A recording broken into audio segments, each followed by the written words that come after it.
and welcome to Here in LA, Silver Lake Edition. Today we talk with Danny Khorunzhiy. Danny is one of the smiling faces you'll see when you go to Cafe Tropical in Silver Lake on Sunset. He's tall, handsome, tattooed, and has the best energy, as you will soon hear. He and his partners bought the famous cafe not long ago to the delight. I can't even say it. To the delight of those who love the Cuban pastries and coffees, but for all the people who also use the back room for the 12-step programs. So we will talk about drugs, addiction, and being cool to those in need around these crazy streets of Hollywood, Silver Lake, and downtown LA. So please welcome Danny. Hey everybody. I am here at the beautiful Cafe Tropical with Danny Khorunzhiy. Khorunzhiy. Yeah, you did great. That's how you say it? That's how you say it. Danny, you are from Ukraine. I was born in Ukraine, yep. Born in Kiev. What city in Ukraine? Kiev. So is that the capital city? It's the capital, yep. That's the city that we're defending. Well, I don't know if we're defending. Yeah. We're paying a lot of money so that Ukrainians can defend. Yeah. And that's a really vital, beautiful place, I hear. It really is. It really is, yeah. And so how has Kiev held up during all this? I mean, it's held up. My mom's actually there right now because Really? my mom's there right now because we have a condo in Kiev, and she went back. My grandma was living there. We had one family member that was still there living, was my grandma, my mom's mom. And when the war started, she was like, "Don't worry about me. It's not that bad. Like, it's not as bad as they're making it out to be."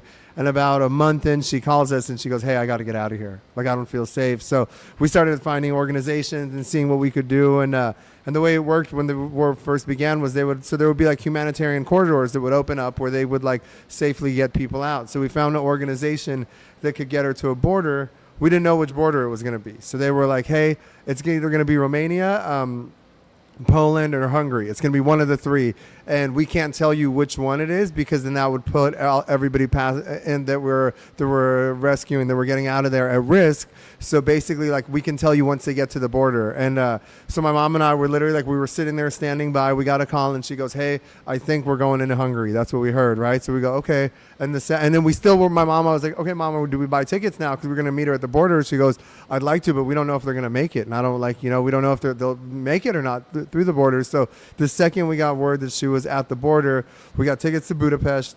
We flew. We met her at the Ukrainian-Hungarian border.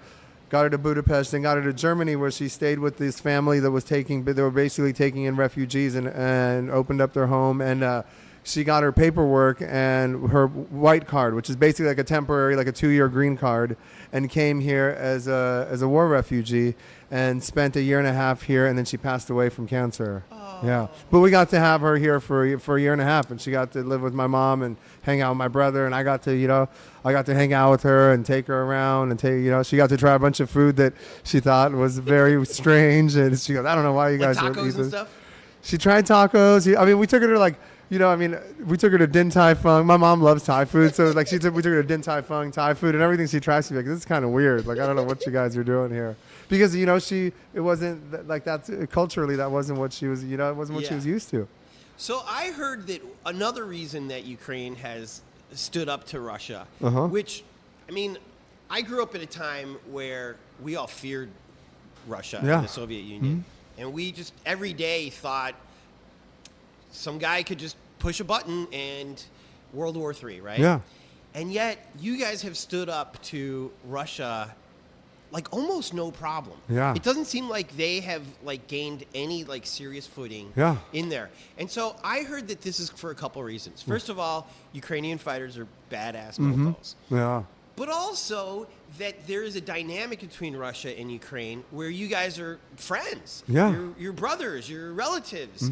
And so it's hard for a Russian soldier to want to go to Ukraine to kick ass. Yeah. Because their heart is in Ukraine. Yeah. Is that true? But yeah, I believe so. Well, when I was born there, it was the Soviet Union, so my first language was Russian. It was, there was my nickname for a long time was Russian Danny because everybody would call it because people didn't know what Ukraine was up until 3 years ago, just That's about, right. Yeah. So, and then when the war began, I was like, all right, you can't call me Russian Danny anymore. We got to switch it up. Yeah. I may have first known you as Russian Danny. Yeah. How funny. So Ukrainians, their first language often is Russian? Where if it was a Soviet, if you were born during the Soviet era, everybody, all the countries, all the Soviet Union countries they're like, you speak Russian now. This is your language. So it was illegal to speak your own language. It was illegal? It was illegal to speak in Ukrainian. Oh, I didn't know that. Yeah. So did Granny like secretly teach you Ukrainian? So I think it was my grandpa and my dad only spoke to me in Ukrainian, and then my grandpa passed away when I was 6, right before we moved here, and then my dad passed away about 12 years ago. So those were kind of the last two. And then my grandma, the last few, I had 2 grandmas. They both passed away in a pretty small window of each other. One was 99, the other one was 78, and. So the one that was 99, she's kind of started getting like late stage dementia stuff, and she would speak to me in Ukrainian as the dementia would come up. Wow. Yeah. The brain is crazy. Yeah, it really is.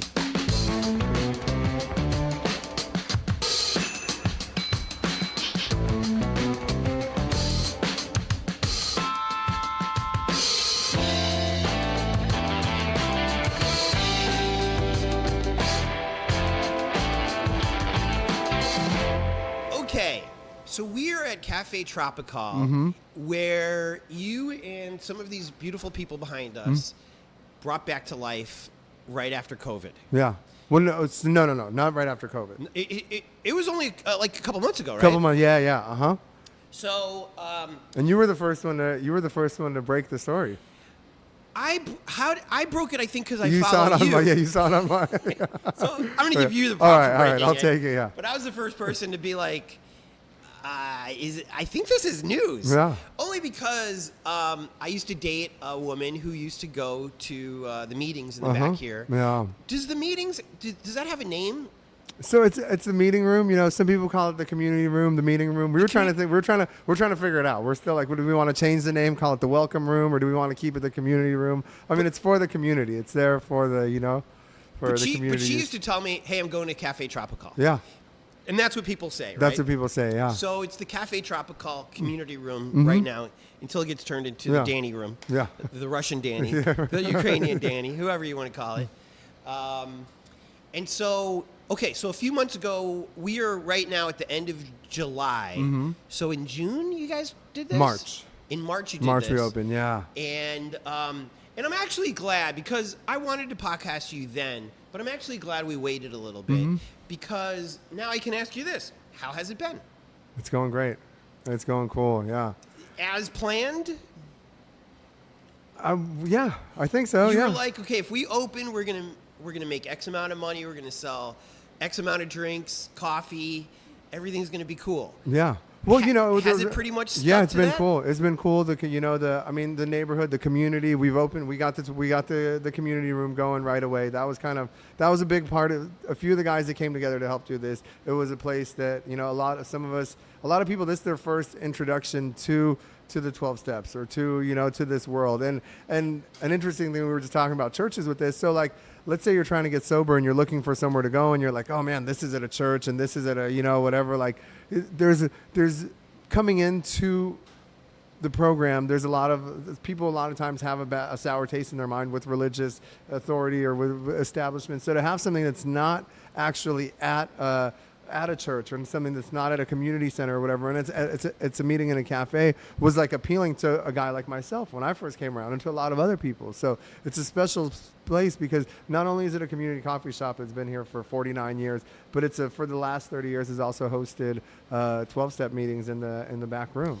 It's a great point, because you're right. Not everybody's totally down with religion, and sometimes I hear criticism about 12-step because it is based a little bit, from what I hear, on giving it up to a higher power. Yeah, which rubs some people the wrong way. Yeah. Usually people that don't know anything about what the 12, what that is, and they're just like immediately, which was me for a long time, where I was like, oh no, here we are. You're gonna try to sprinkle some kind of religious undertones in this thing, Yeah. But it's really just about finding just a connection, just something bigger than you, and running with it.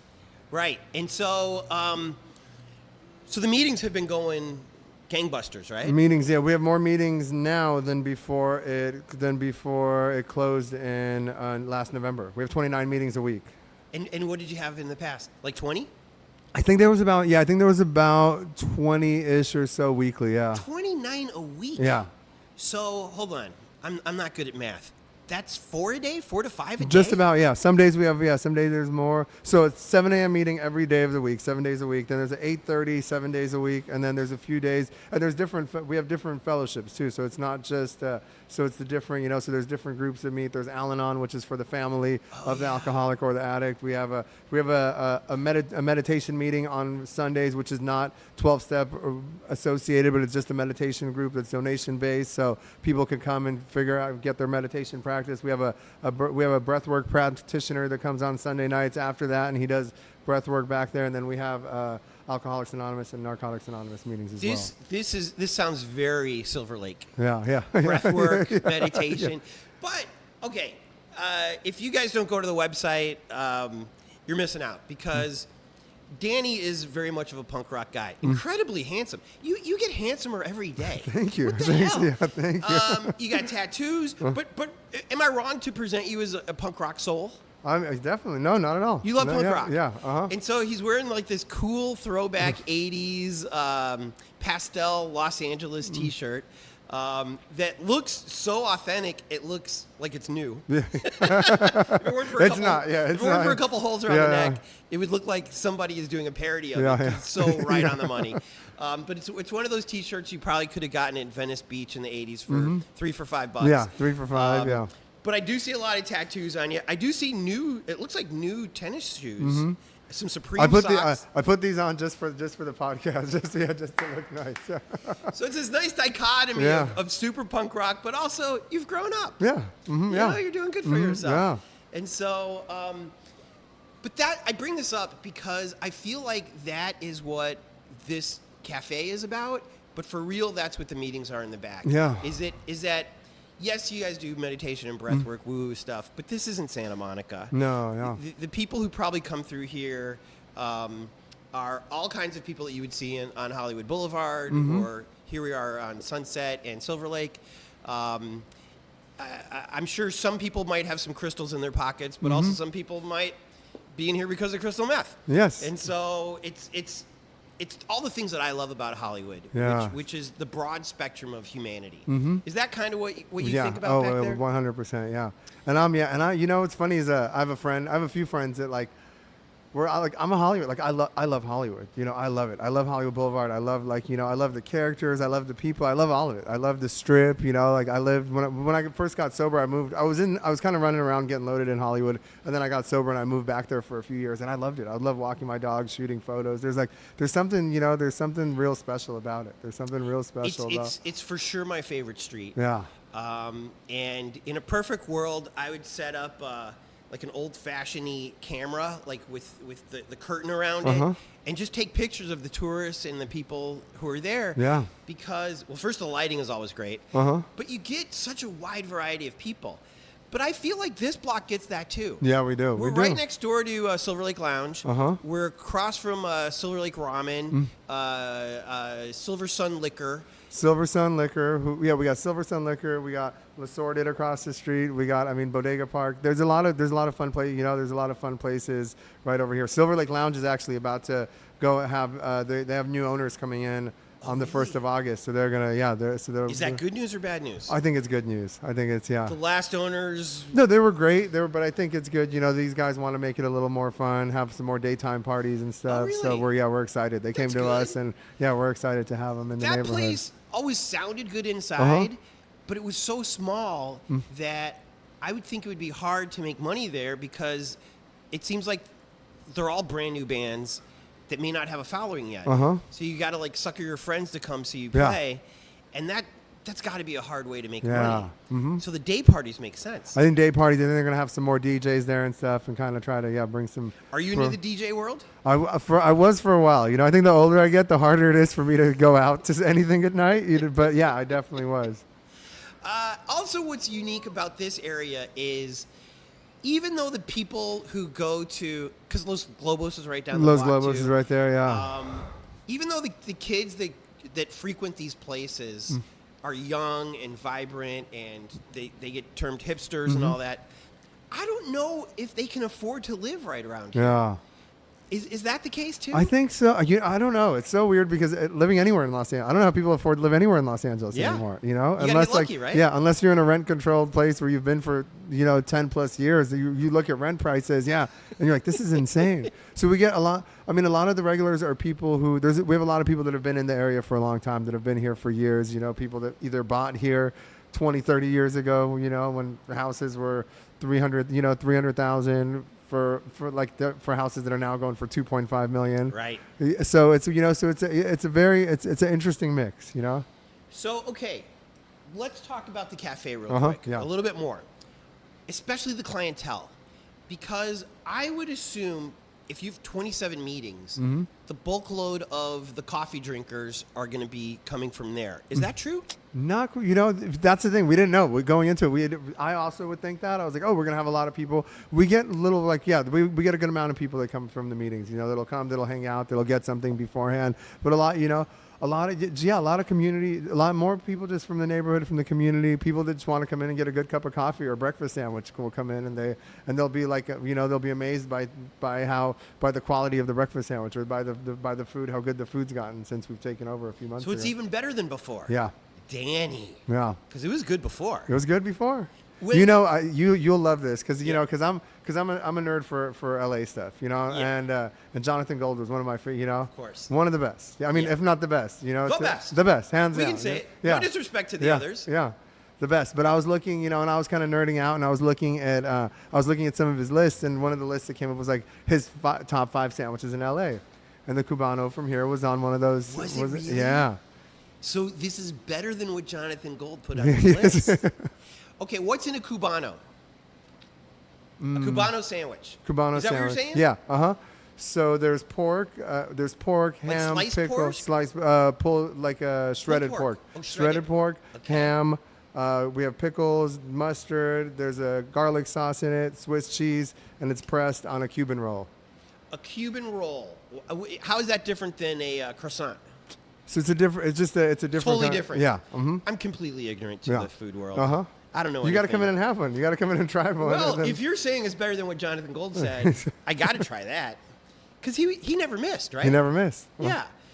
Well, we did get all the recipes. We did get all the stuff. That came with that came with the cafe. We got the head baker. We got the man. We got the stuff. Can we talk about this for a second? Oh yeah, absolutely. Okay, so there was old ownership and now there's new ownership. Yeah. So the old ownership, why did they throw in the towel? So what's interesting. So right when we came in, because we started getting people that come in, and people will tell us, oh, I used to, people will come in and they say, hey, I worked here in 1978. I was 12 years old and I worked serving ice cream here out of the window over there, and when people have stories like that, I'll stop what I'm doing. I'll be like, wait, I want to hear more about that, Good. So I've kind of gotten to some story I've gotten a good amount of the backstory of this place, like who there was originally owned by Cubans in the 70s, and it was an ice cream place, and it was ice cream and bakery. And one of the cool things is that Ed, when we came in here, Ed was like, hey, because Ed has an ice cream company called Milk Cult. So right when he came in, he goes, dude, we got to bring back tropical ice cream because it's a thing. That's how it started, And so we brought back tropical ice cream on Friday nights. We do wings and ice cream here, and Ed makes insane different ice cream flavors, and we have that. And so we incorporated. So it's like fruity flavored ice cream. All kinds. I mean, it's just 2 weeks ago we did a croissant. He did a croissant ice cream.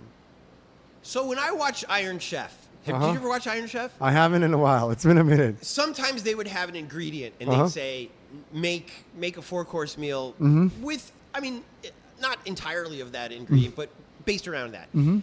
People would always make ice cream, whatever it was. That's what he's capable of doing? Oh, yeah.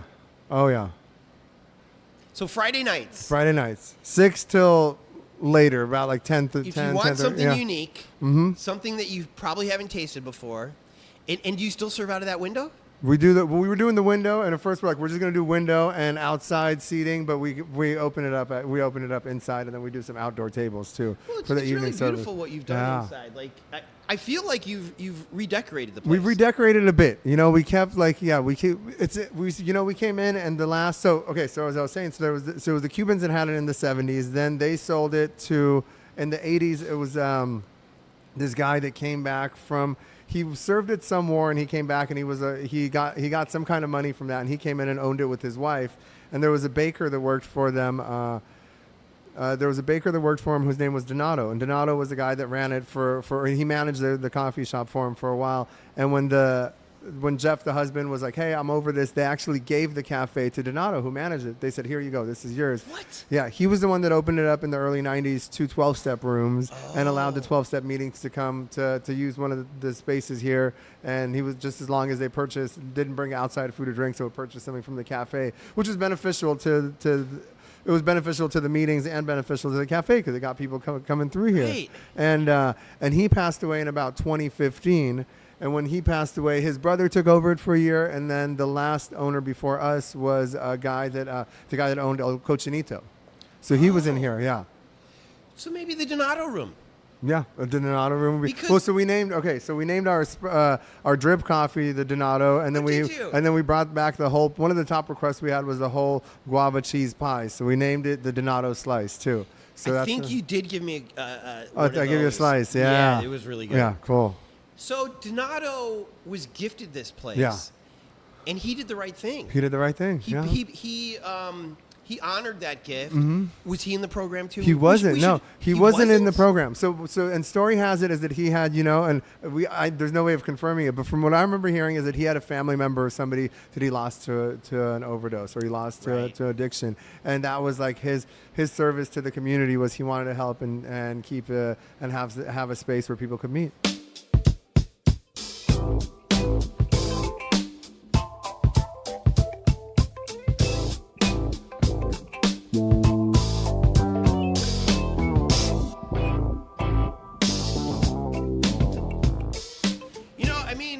You mentioned Al-Anon because I dated this girl for a long time who loved going here. Yeah. And we were only a mile away from here. Mm-hmm. It's crazy. I was like, am I going to be late for this interview? And I'm a mile away. Yeah. I think I can make it. But you never know with Sunset. You never know, yeah. But she loved going here. We live in East Hollywood. Mm-hmm. It's crazy that this is only a mile away. Mm-hmm. But there's other places to go on that side. Mm-hmm. But one was a church, and she's got no problems with the church. But I think it's just the group of people that congregate here is just a different situation in all of L.A. Yeah. Would you say that? Yeah, 100%. Yeah. In that you'll see movie stars, rock stars, people who are houseless, and everybody in between, and everybody's focused. I don't think anybody's like asking autographs of people. No, right? that's kind of that's one of the most beautiful things to me that's always been about like the various programs, the various 12-step fellowships is that like it doesn't matter who you are, or what you've done. If you're there and you want to get help, people are going to drop what they're doing to help you, and it doesn't matter what what credits you have or how you smell or whatever. People are going to come together, and if you need some, if you're hungry, they're going to get you something to eat. They'll get you a cup of coffee. They're going to hang out with you, and they're going to show up. And if you need a ride to somewhere, they'll come and pick you up. And it doesn't matter if you live, if you lost your license in a DUI and you're a big actor that can't drive himself or lost all of his money, or if you're somebody that's literally living in a homeless shelter in downtown, or somebody will come. There'll be a person that's there to help. And then the interesting thing about that, and everyone's like, wow, you guys are so good. Like, you guys are so good to do that. No, but like, the truth is, like, our lives depend on doing that. Like, without that part, then our chances aren't that great. So it's such a big part of our lives to do that. That's a great point because do you know the YouTuber German in Venice? No. He's this guy who came here in the 80s. He's got this thick Austrian accent, although I think he's German. You Europeans always confuse me. Yeah, I saw it. He just did a video about Santa Monica, and specifically the 3rd Street Promenade, and how it's disaster town down there. And I think it's because they didn't take care of the poorest of that area. And when you don't take care of the poor people, and one storefront closes and never reopens, and the guy next door to it never reopens, and the landlord doesn't lower the rent, you end up having a 3rd Street Promenade that's mostly empty now. And so to the east of us, I'm a little bit worried about this side of your street. Yeah. Because those used to be like super trendy eateries, which I guess there was too many of them on this street or whatever. But there's like 3 in a row that are shuttered right now. And it makes me worried because I don't want that happening anywhere in LA. But especially where there's a vibrancy. You'd think that that's where anything could thrive. Do you worry when you see shuttered places? Yeah, I mean, I guess I should, but not, but no, not really. I mean, I think that we got something. I mean, I think we got something really cool here. We have there's a Persian restaurant that just opened across the street, Azizam, that's real cool, and they got some real cool, fun stuff happening. And just this whole little the whole little corridor. We got Moon Juice over there. We have the UC. I just found this out like last week. That UCB. That's UCB over there. Oh, I didn't know that. Yeah. That their school is out over there. I thought that it was just some building that went out of business that gets vandalized because I didn't see it open at nights. But that's where the UCB school is. Oh, really? Yeah, because they'll come in here and they'll be all loud and screaming, and I'll be like, where do they find these kids? They're You coming also from have UCB. Same over there. We have Same, Are you which a is fan great. of, I am. Yeah. Because when I worked in Beverly Hills, they had Tuk Tuk Thai. And this is their second location. And there used to be a really good Filipino restaurant there too called Mamser. Wait a second. Is that the same? You know the Elliott Smith wall? They had, I thought that was Mamser there. Was it there? Yeah. But they shut down. Maybe they moved over here. Interesting. You know what this is about, Silver Lake? Yeah. It is. We were going to make it about something else, audience, but we're such nerds about this corner. It's true. Well, it's funny. And so years ago, right? So, and I think it's great that you were like, hey, let's meet at 420, So I had a very, very short-lived blogging career, which when I was like in my early 20s, I had a blog called My Nugs, where I would review different weed stuff. Where I would review, this is like before the medical marijuana thing really blew up, Yeah. And Tony saw me doing this and reached out and was like, hey, I want to do something for LAist and bring you on. So for maybe 6 months, I had a little LAist thing called I think it was called the lunchtime, like the lunchtime bowl or something. And then and then there was a few interviews that I did for LAist, and one of them was the $5 guy, who's a big Silver Lake. I'm fixer. so happy you brought him up. Yeah. I was talking to him right before COVID because he had the most beautiful tent. Yeah. Because he was in front of the 4100 Club. He was in front of 4100. And 4100 got rid of they had these cool ceiling drapes that made it look very like North African, like Moroccan. And for some reason they decided to take those down. And he dumpster dived those and turned that into the most glorious tent. And we talked for a little while, and then I never saw him again. Have you seen him? I've seen him. Yeah, I saw him pretty recently. So he's okay. Yeah, he's pretty good. They shut. They actually I guess it would have been a few years ago now. He had an encampment right on the other side, right where the bridge is that goes over. What is that, Myra or whatever? Right. Yeah. Right. The one on Sunset, and he had an encampment right over there, and they came and cleaned that up. And I'm a part of a nonprofit called Feed the Street, so we came together and helped get some funds and get him set up. Danny. Yeah. You angel. But I love him. I love him too. Eddie Spaghetti. Eddie Spaghetti. Yeah. And what's great about him was I interviewed him for Los ANGELeno. Rest in peace, Los ANGELeno. I feel the same way about LAist. They ain't going to be reviewing any buds these days. R.I.P. I was like, Danny, for a guy without a house, you always look cool. You never smell bad. Like, you dress better than I do. And he goes, I do. And I go, how? How do you stay so clean?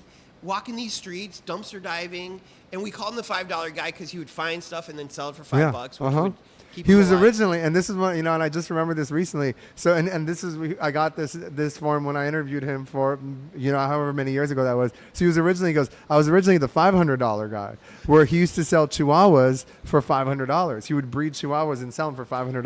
Whoa. Yeah. And then he goes, and then I sold out of Chihuahuas, and I go, what am I going to sell next? So he goes, this is much easier. So he would find stuff dumpster diving and would sell it for $5 because you can sell anything for $5.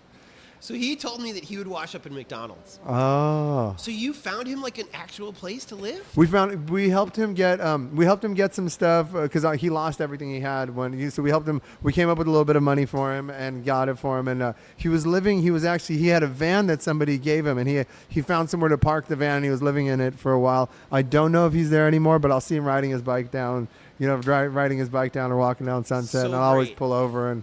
Let's plug this nonprofit again. Okay. What's it called? Feed the Streets. Feed the Streets. So is it feedthestreets.com? We have an Instagram. I think it's feedthestreets.info. I should know our website, right? We have an Instagram. Yeah. If you go to Feed the Streets LA on Instagram, that's kind of where you see where our weekly activations are. We started around COVID. We started right around the COVID time because a lot of the different organizations that were taking volunteers couldn't take volunteers because it was a risk. And I volunteered for this organization called Community Health Project Los Angeles, who does the Hollywood Needle Exchange, and they do outreach, and they do some amazing work. And I volunteered for them for years because I was a participant. I would go and I would get clean needles there and Narcan when I was getting loaded in the between 2010 and 2015 when I was an IV drug user. And I would go to them and get needles, and then I volunteered there. COVID hit and they go, we can't have any more volunteers. It's a risk. So a group of us came together and we're like, well, we have all these people that we know that are on this street from when we were doing outreach. Why don't we just start gathering people and we'll start bringing them stuff, and so we would just, kind of call to action. Hey, anybody if it was hot out, we'd say, hey, anybody want to donate, $5? We're going to go and we would go and get a bunch of waters, refrigerate them, go and hand out waters. If it was cold outside, we'd go and say, hey, you got an extra coats, we'll take them. And we'd go and we'd give them to the unhoused in Hollywood, or we'd give them to the unhoused on Skid Row. And at the same time, my friend Hassan was starting this organization called Feed the Streets on the west side, where they would make peanut butter and jelly sandwiches and roll cigarettes and go hand them out on Venice Beach on the boardwalk to the unhoused there. So we kind of put our heads together and we would do these monthly supply drives where people would come and they'd give us different hygiene stuff, water, a granola bar, whatever. We'd pack them all up and we'd go and we'd hand them out. We'd put together anywhere from 300 to 500 and go and then hand those out.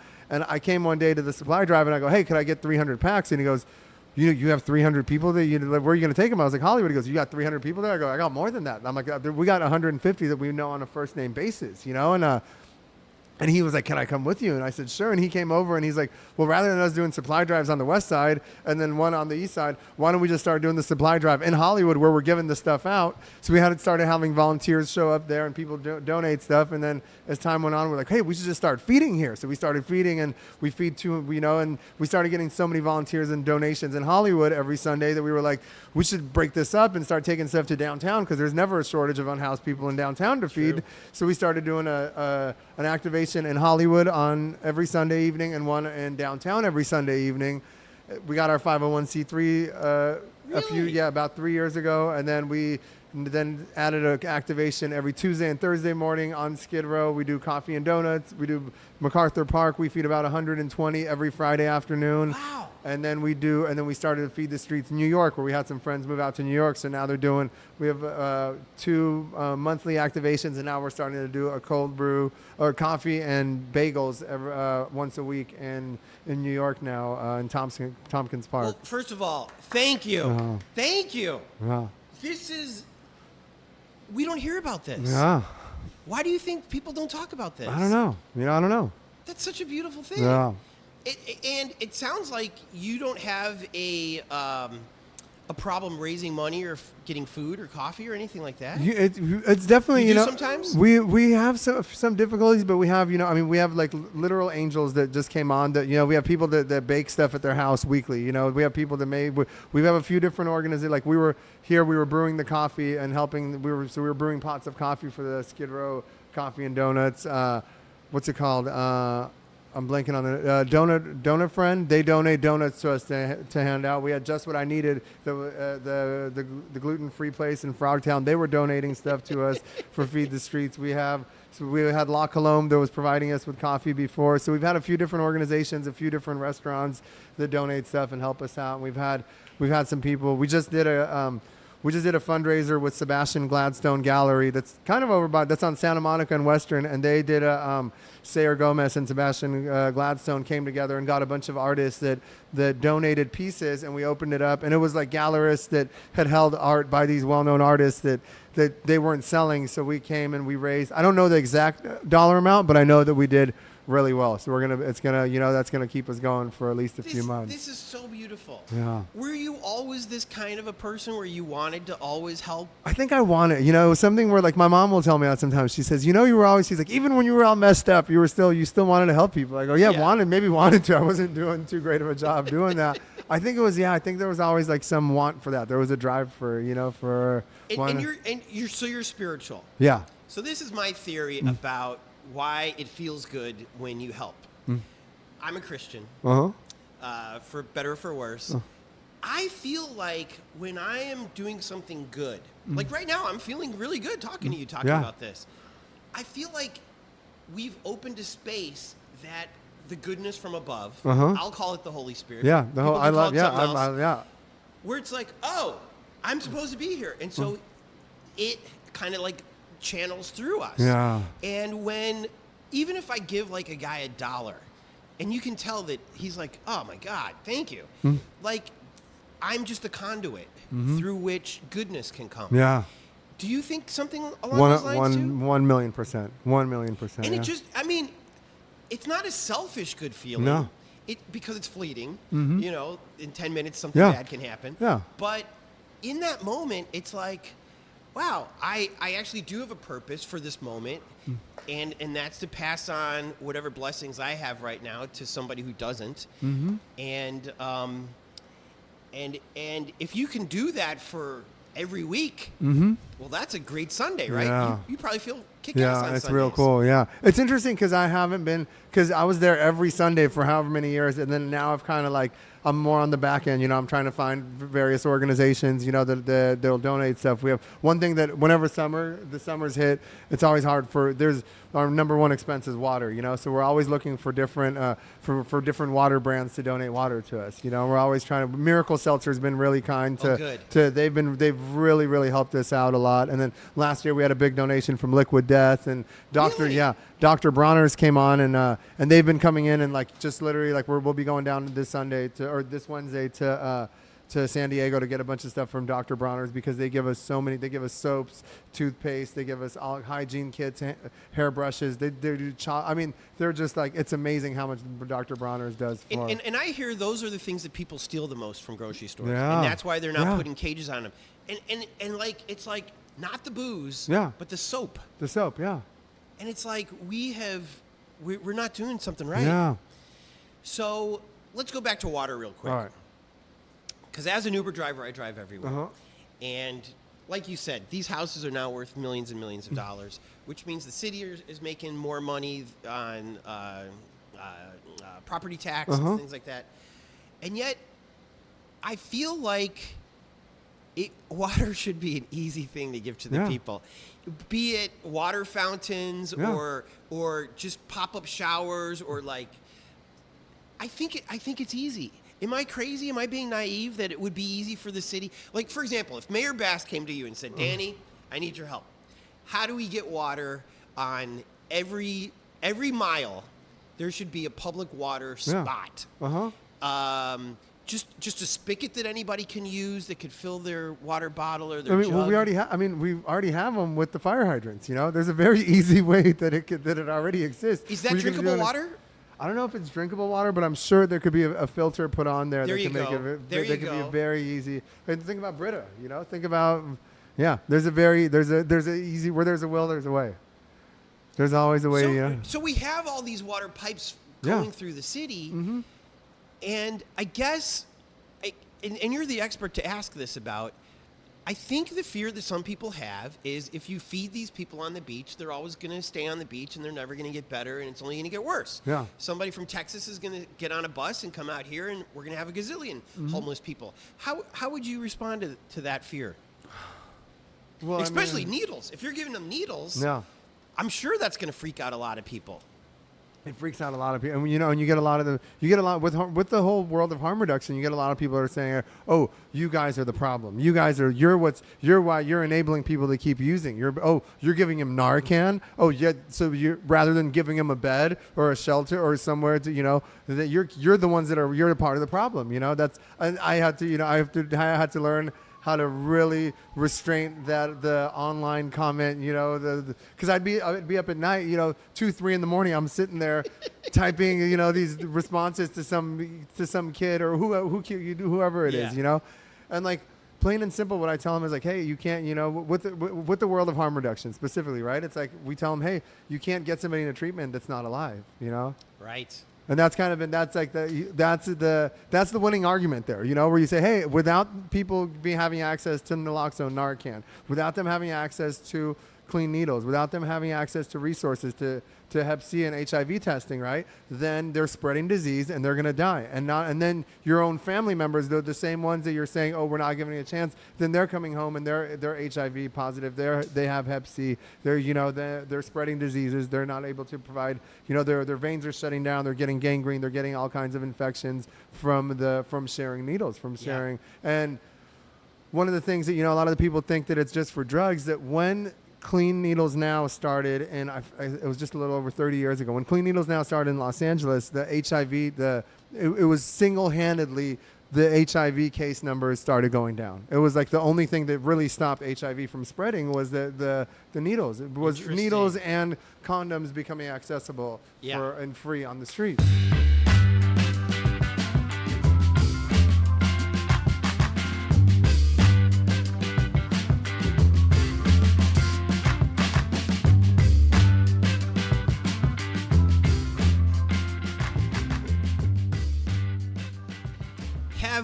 And you can decline any of these questions. Have you ever had to use Narcan for yourself? Yes, I've had it used on me. Yes. Okay. Thank you for being here to answer this question. I Ubered the sweetest girl, maybe 23 years old, pink-colored hair, who told me that she is still super addicted to fentanyl, and if it wasn't for the 5th can of Narcan that her boyfriend found in the apartment, she'd be dead because she went through 4. She was still not responding. Yeah. He scrambled to find. He was like, I know there's one more in here somewhere. Finds it. She comes back to life. She said, though, that once you do that, the way that the Narcan works, whatever that chemical is in there, it shuts down all pleasure centers.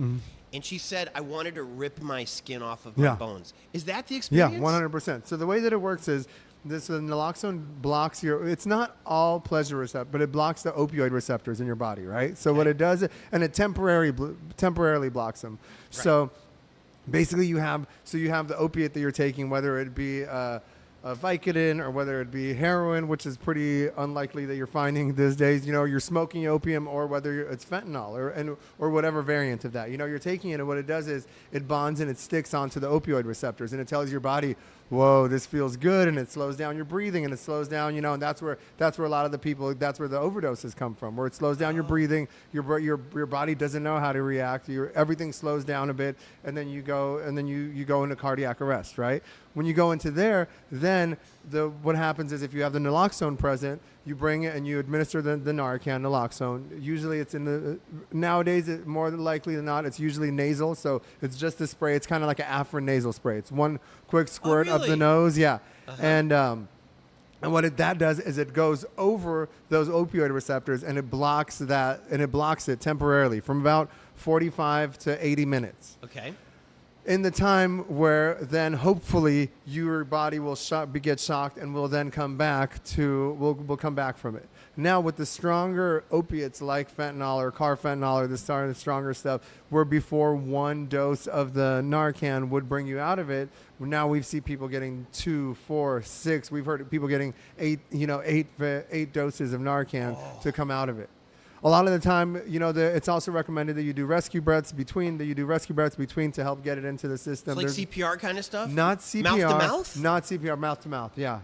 Oh, rescue breath specifically. God. Not CPR, because people in that moment will panic and they'll try to do CPR and they don't know how to CPR and they end up breaking somebody's ribs and making it worse than it could be. So basically, So I rescue got to mouth breath. to mouth some people probably. Mouth to mouth, yeah. And you could use a shirt if you feel comfortable doing that. You know, if I'm trying to save their if you're life, trying to save I'll get life, over yeah. it. You know? Yeah, you basically and the simple, you know, the easiest way of explaining it is you put a shirt or you put something over their mouth, you breathe in.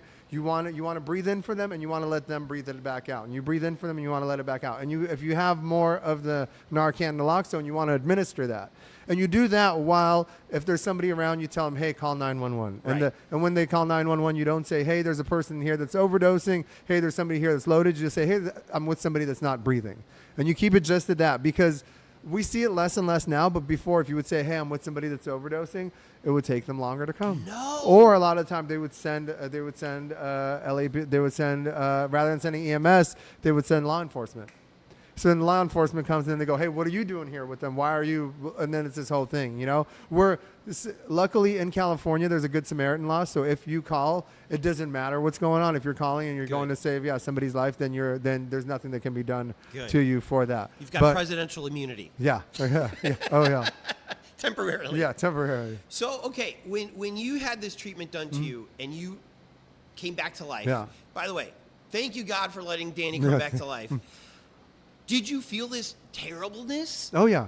Where you go, your body, because the way, so you if you've been using it for a while, you have the withdrawal symptoms from it, right? And that's immediate withdrawal withdrawals. Right. And that's the reason why a lot of people keep using opiates, is because to combat those withdrawal symptoms, right? Yeah. So what ends up happening when you get hit with that Narcan is you immediately go into the worst withdrawal that you can. Right. But there's no amount of opiate that you can do over it that'll make you feel better, because those receptors are blocked. So I because I'm Mr. Jokester, I was like, so should there be a joint on every can of Narcan? And she was like, it wouldn't hurt. Yeah.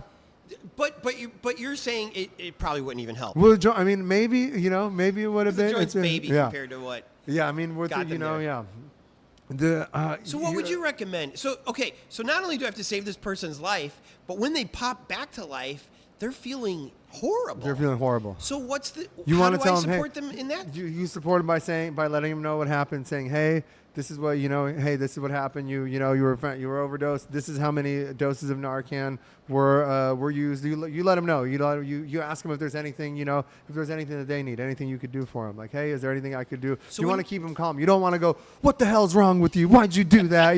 You idiot.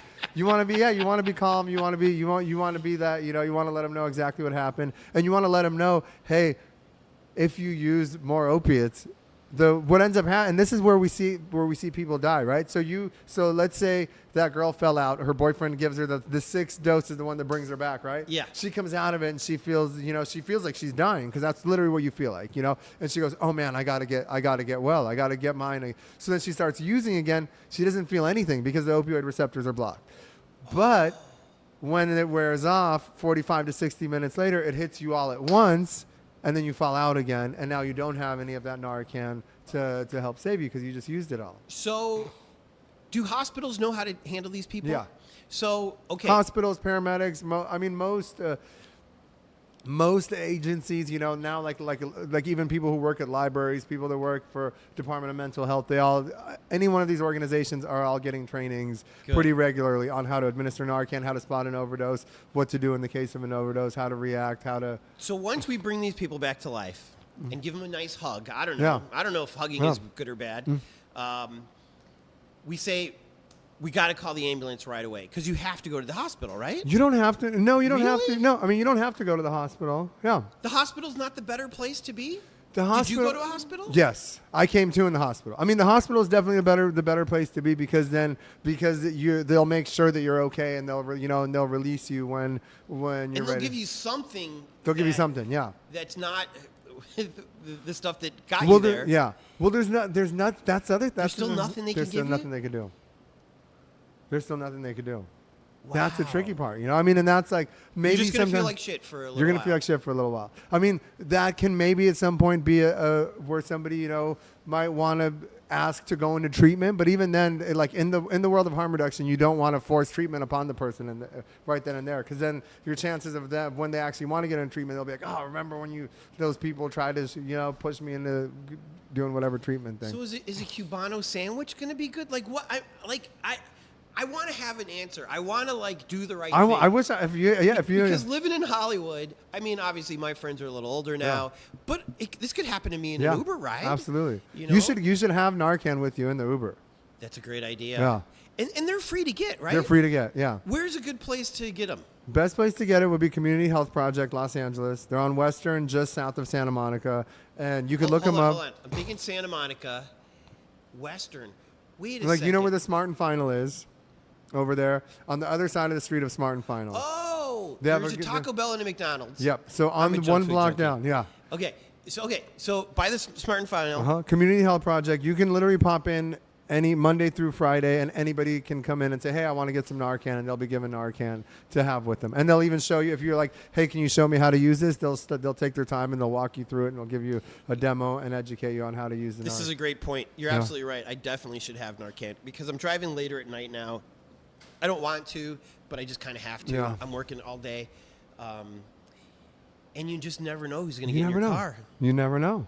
And you never know what they're going to do in the back of the car. So you never know what they did. You never know what they did right before they walked down and got into that Uber. That's the other thing is like they don't have to be using IV drugs in the back of your car. They can take a pill when they get in. They could have just smoked and they get in the car, and when that when that all settles in with the whatever benzos or whatever they did, whatever mix they have, and they sit down, then they could then you're like, oh hey, but you think they're taking a nap, and it's more than that. Why do I keep thinking that the city could solve these problems?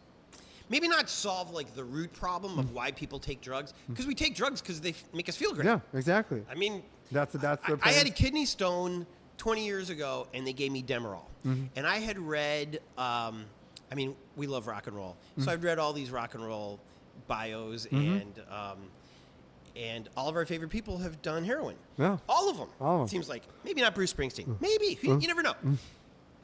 And I'm like, wait a second. I'm feeling exactly like the Basketball Diaries. You ever read that book? Yeah. Jim Carroll? Oh, yeah. Absolutely. And I'm like, I'm feeling nauseous. I'm feeling really sleepy. I'm feeling on top of the world. Yeah. And now I'm asleep. Yeah. And I was like, Demerol is heroin. Those MFers. Yeah. And then I woke up and I puked. And then I apologized to every single nurse, even though I wasn't rude to them. I just felt so blissful that I felt almost ashamed at feeling so good. And so I apologized to all of them. And then I was like, I wish you guys had given me just a little less so that I could really have experienced it. So you really enjoyed it, yeah. Is the Basketball Diaries kind of like what heroin is like? Yeah. Oh, Lou yeah. Reed and heroin is that feeling? Like at first, yeah.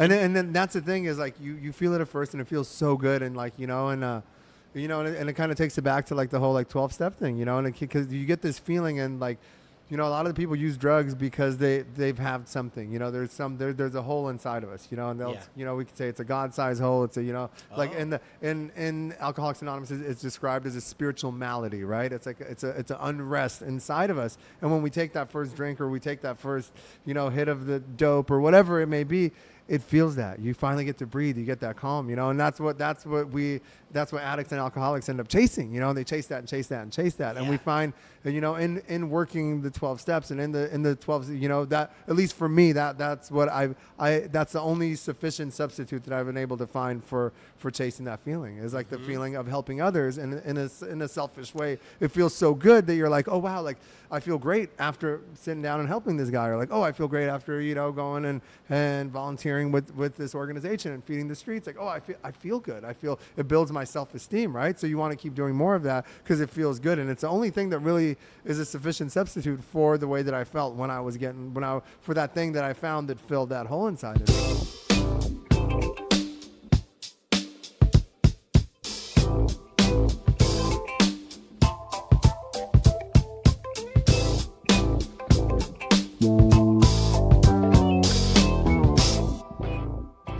let's talk about your podcast real All right. quick. You talk about this kind of stuff. We talk about this stuff, yeah. What's your podcast called? It's called It's All Bad. It's All Bad. It's All Bad, yeah. Yeah. Yeah, it's called It's All Bad. This is why I love punk rockers. Yeah. Because we're not afraid of the dark side. Yeah. We embrace the dark side. Yeah, we embrace it. Who were your favorite punkers growing up? Oh man, that's a loaded question. Why is it loaded? I don't know, because it's so hard to say because there's so many. Were you a black flag person? Were you like an 80s? Well, so I was born in the 80s. I was born in 85. Okay. So I moved here, so I moved here in 92. So for me, it was like, yeah, it's hard, it's a hard one to say. I can't say that I have a favorite, I can't say that. Did you go to a punk rock show that blew your mind? Because I have not. Unless we're talking about Guar. Have you seen Guar live? Yeah, I've never seen him live. No. Rollins opened for Guar in 90 at the Palladium, and I got lucky that I got to interview Rollins. He didn't have a car, so he asked me to drive him around, and I was like, hell yeah, I'll drive you around. And so I forget who the opener was, but Guar stole the show, obviously. But I feel like punk rock isn't awesome live all the time. Yeah. Because you're not going to get a great guitar solo. A lot of the meatheads are just trying to hurt each other. I mean, the energy is fun, but I don't know if I've gone to like a great punk rock show. So I'll tell. Okay, in recent years, I've gone. I got back into punk because a few of my friends started that band Dead City Punks around COVID. And they started doing these. They started playing shows on like the LA River, and when everything was locked down and there was no venues that were open, they were like, "Fuck this! We're just gonna play shows. We're not gonna charge anything for it. We're just gonna show up. We're gonna set up PA systems and we're gonna play." And every time there's a police helicopter, there's fireworks, people they're getting shot, rubber bullets shot at them. And they put on the fucking greatest shows. That the greatest sounds shows, awesome. yeah. I think I've seen TikTok videos of that. Yeah.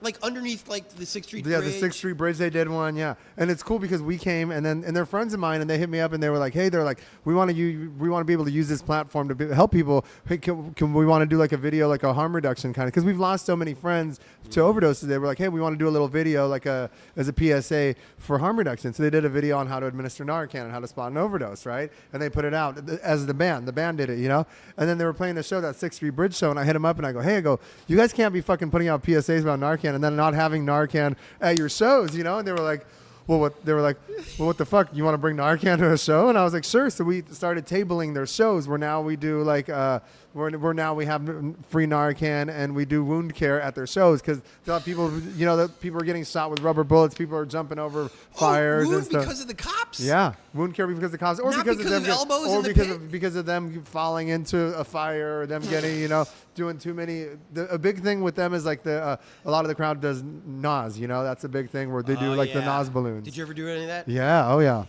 What's crazy about that is I would have a friend that would buy the tank. And I would get into a little hole that felt like it was like 10 minutes long, but it was only a minute. Yeah. I just didn't. I was like, I feel like I'm hurting my own brain cells. I mean, I didn't stop. Yeah. But like, did I do it wrong? No, that's it. You were doing it 100% right. Yeah. And that people just want to keep doing that. They want to get drug? It's crazy. Although I will say this, at the tail end of an ecstasy trip, that's where it's the best. Yeah. Well, okay, and so. And and Deadheads use it. They call it hippie crack, yes. because they do it. That's who this guy was. Yeah. So Deadheads, but now it kind of came back. There's been like a resurgence with these like punk, with the punk scene, with these like street punk graffiti thing that they came up and where they all do it there. And then you'll see. I mean, you'll just see like outside of Echo Park Lake, you'll see like hundreds of canisters, or you'll see people. I'll be walking by and there's just guys broad daylight just with a tank hitting balloons. Balloons. Yeah. We found out about it I must have been 15, 16 years old, and there was a.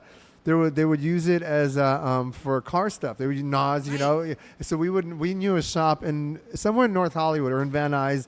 There was a car shop where you could come in, and before we could we were like 15, 16 years old. We couldn't buy alcohol. We couldn't really buy drugs yet. But we could get NOS, so we would go. That was the one thing that we could get, and there would be kids. You'd see kids wearing their school uniforms coming in there, getting these tanks filled up. For $100, right? It was like $60. Yeah, right. It was $1 a pound. So like that a 60-pound tank. Yeah. It was cheap. It was cheap. I think it's legal. I think it's legal. Yeah. Because they sell the canisters at Party City. Yeah. And It's for whipped cream, so it's basically for Right. for whipped cream, yeah. Do you think it should be legal? I don't. I know, yeah. I mean, that's the thing. I'm a libertarian, Yeah. deep down. I'm a free-loving, but I just don't. I don't see the goodness Yeah. of it. Like weed, I think there's a goodness Yeah. there. Ecstasy, for sure, there's a Yeah. goodness. But this, like, I don't know if it hurts. Do you think it hurts brain cells? Oh, 100%. Okay. 100%. I mean, working in treatment, I worked in treatment for a while. And so I got to see, we would see people that come in from all kinds of various addictions, and you'd see people come in with inhalant addictions. Like, Right. they were doing the dust off and we're doing Yeah. stuff. And you would be like, man, it's so, because the difficulty for them is they can walk into anywhere and get it. And then the difficulty for us working in treatment was there's no way to detect it. Right. Yeah. So you can pass any drug test with it. You could be doing it. You can walk in, get it anywhere, I'll tell you how you can detect it. Leave a whipped cream can There you go. Yeah. next to the- Yeah. and see if they suck the whipped cream or Yeah. they do it real gently Yeah, just to exactly. get the Yeah. gas. The true test. But I might fail that test too, because it is a fun little hack. Yeah. And remember, like 99-cent store used to sell whipped cream for Yeah. $1. Oh, yeah. They jacked it up to like $4 Yeah. once they got onto people. Okay. There's so many things I could ask you, Danny, but I think we need to wrap it up. All right. Thank you, first of all, for being so honest about Yeah. everything.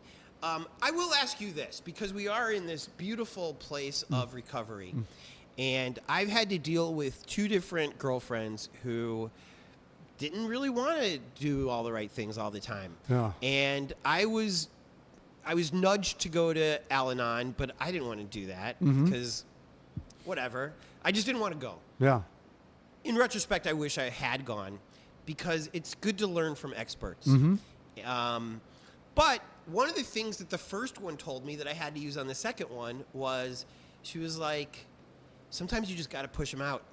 You got to push them out of your life. You got to push them out of your apartment. You just got to let them truly hit rock bottom. Yeah. And they might not actually hit rock bottom if you're sitting there and coddling them and turning your back as they drink their drink or do whatever they're doing.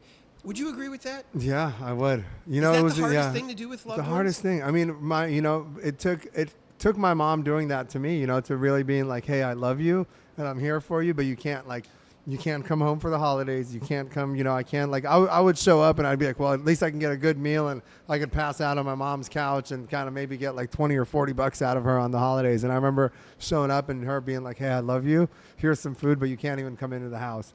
And I remember I was like, man, that's like, and I was like, what do you mean? Like, what do you mean I can't? She goes, I love you, but at this, I got to do this. I got to do this to protect you. My little brother, who was at the time, was like, he was, he's 22, whatever. I don't know. I'm really bad at math. But he was like 11 when I got sober. So it was like really he was starting to become aware of what was going on, and my mom did this thing where every time I would see her, she would go and meet me for lunch, or we would hang out, and she'd always like, let me get a photo with you. And I'd be like, Mom, I look like shit. I came in, I was 127 pounds. I was borderline on the street. I looked nothing. I looked, 20 years older than I do right now.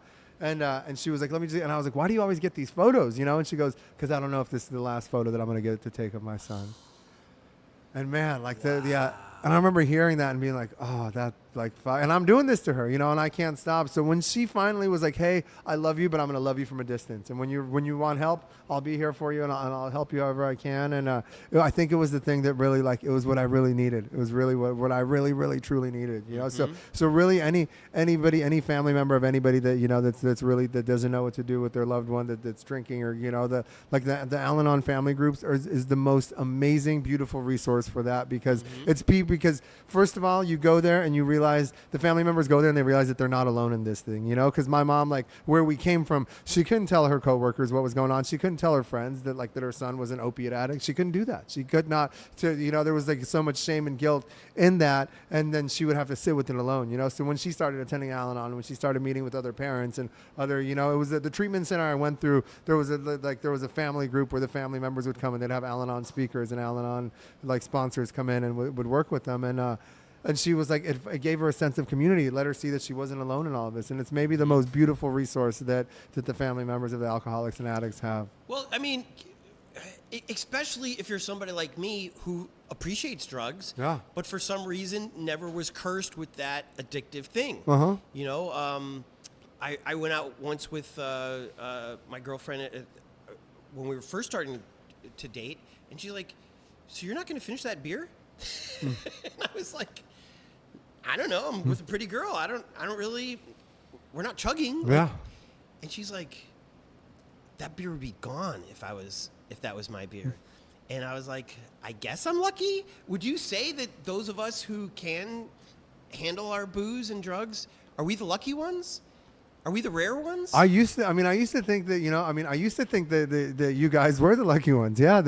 But like, that I had a friend that would say, that said this, that was like, he's like, kind of like with like the way that I see recovery today is it's kind of like when you eat mushrooms, you go and you find these mushrooms which grow on cow shit, right? Like that's how we discovered mushrooms. Like there was somebody that was like, look at this mushroom that grew on this cow shit and ate it and had this like beautiful psychedelic trip, right? Yes. And they were like, whoa, like, and they had this like spiritual experience, right? I feel like that we get the same thing, that those of us that are in recovery get that same thing, You do? and that where we get that, where we go to these deep, dark places, and we get to the point where we lose control, where we cannot stop drinking once we start. And once we start, we cannot stop, so we can't stop, we can't stay stopped, and we can stop when we start, right? And then we go to these places, and it takes us where it takes us to homelessness, to the things we do, to then be able to get these big, beautiful lives as a result of that. So it's really, I don't know, I used to think that. I used to be like, man, everybody's so lucky that they could just do whatever, but like, yeah. I wouldn't, I would like, I'm grateful that I got to have all the, that I got to go to all the shows that I did in Trip Balls and do, and I got to see, Dark Side of the Moon. We went the first time that they played Dark Side of the Moon at Hollywood Bowl. I went the first night, I went on mushrooms. The second night, I went on acid. The third night, I went on opiates. And I had 3 completely different shows, and I'm really stoked I got to do that, but I'm really grateful because of that. I have the life today, and I'm in a relationship with my girlfriend. I'm able to show up, and my mom gets to have a son that's there for her today, Well, we're grateful you made it too. Yeah, thanks. And thank goodness. What would you say? I would say thank God. I'd say thank God. That's exactly what I say. Yeah. Too. Uh-huh. Well, thank God for God, and thank God for you, Danny. Yeah. Thank God for you. Cafe Tropical, it's closed right now. We're closed Mondays. So yeah, we're closed Mondays. You came here on your day off? Yeah, I came here on my day off. Yeah. So we're open Tuesday through Sunday, 7 to 3. And then we do tropical wings, tropical wild wings, and ice cream on Friday night, 6 to about 10:30.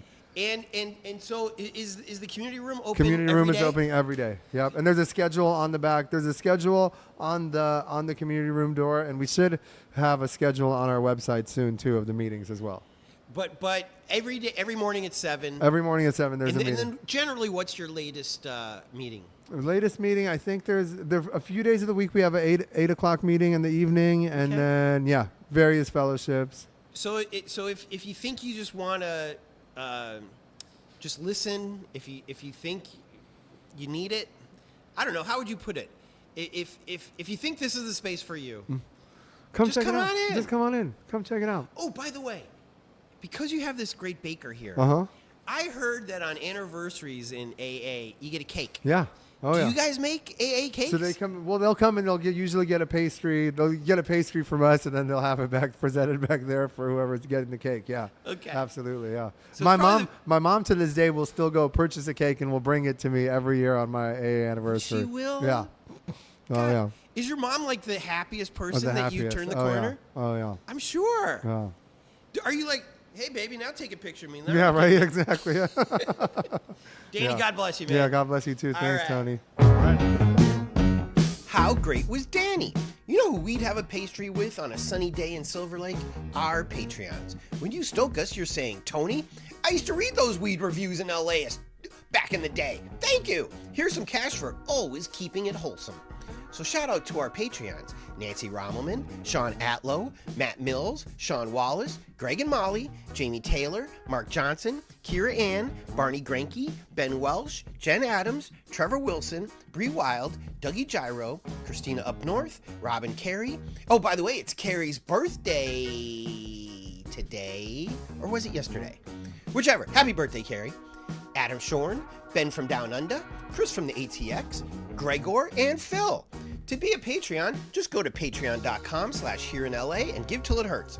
Want to support us, but you're saving some cash for a nice summer vacation? You can still help. Post your favorite episode on your Facebook. May as well start with this one. Tweet this link on your Twitter or on your threads. Put it in your live journal for all I care. But tell your friends. Tell them how Here in LA is spelled, and then it's on Apple Podcasts and Google and even the YouTubes. Here in LA. Oh, you know what? I think Google is going to end their podcast soon. So we're also on Amazon. We're on all of them. Relax.